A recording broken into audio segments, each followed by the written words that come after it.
This is 7 News with Chris Barth. Good evening. Transport Minister David Campbell has announced his resignation after 7 News confronted him with questions about his use of his taxpayer-funded car to visit a gay sex club.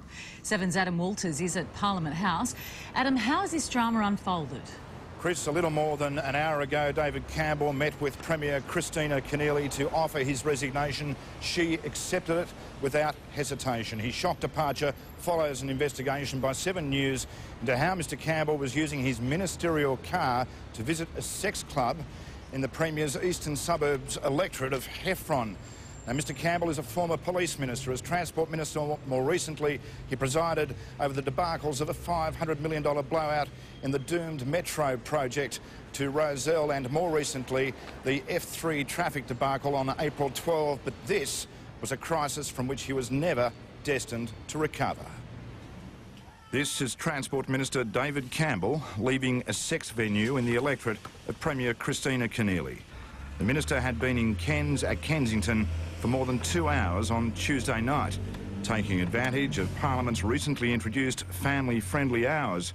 Mr Campbell excused his driver and drove himself to the gay sauna in his ministerial car. In this ethics video, we're going to apply ethics theory to the real-life situation of Adam Walters outing former New South Wales Transport Minister David Campbell on 7 News. Whenever I think about philosophy, I need to go to a happy place to make sure my brain doesn't explode.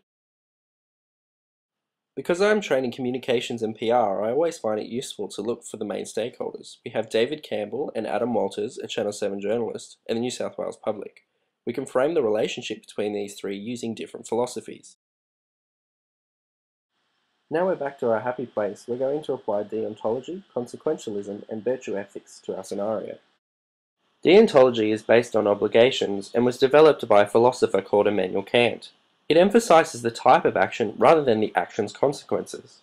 In the case of David Campbell, a deontologist might argue that Adam Walters acted ethically in recording David Campbell leaving a sex club as he was acting within the obligations of his profession as a journalist. For a deontologist, these professional obligations negate the negative consequences that David Campbell experienced due to being outed. The action was ethical, therefore the consequences are irrelevant. Consequentialism, as the name implies, focuses more on the results of actions rather than the actions themselves. Utilitarianism is the most dominant form of consequentialism and was developed by Jeremy Bentham. So a utilitarian would look at the stakeholders and then at the good distributed between the stakeholders following an action. In our scenario, both Adam Walters and the New South Wales public benefit. Therefore, the outing can be seen as ethical as only David Campbell suffers negative consequences. Virtue ethics were developed by Aristotle and focus on the agent rather than the action. So it aims at telling us what sort of person we should be, rather than the type of things we should do. Aristotle thought that if you can find the balance between two vices, then you will have found a virtuous way of being. This ethics system forces us to look at the people involved more closely, as virtues will vary from person to person. Adam Walters holds the public's right to know as a virtue, whereas David Campbell holds the right to privacy as a virtue. Here we see two virtues conflicting. You may have noticed an underlying problem with these theories.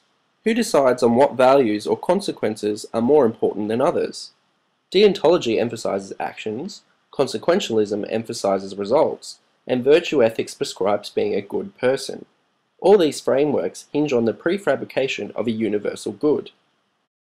Adam Walters argues that it is good to out David Campbell as the public has a right to know. But does this right to know outweigh Campbell's right to happiness, or at least privacy? From my perspective, good and bad are relative terms. Actions and consequences are weighted with value. I think that the negative consequences experienced by Campbell are weightier than those good consequences experienced by Adam Walters and the New South Wales public. Therefore, in this instance, outing David Campbell was unethical, and Adam Walters mistook the public being interested in something for public interest. I feel that the ethical frameworks discussed in this video favour looking for the good in actions and unfairly weight good actions and good consequences. To find a truly ethical methodology, we should look at the respective weighting of both actions and consequences in a scenario and thus avoid unethical conduct.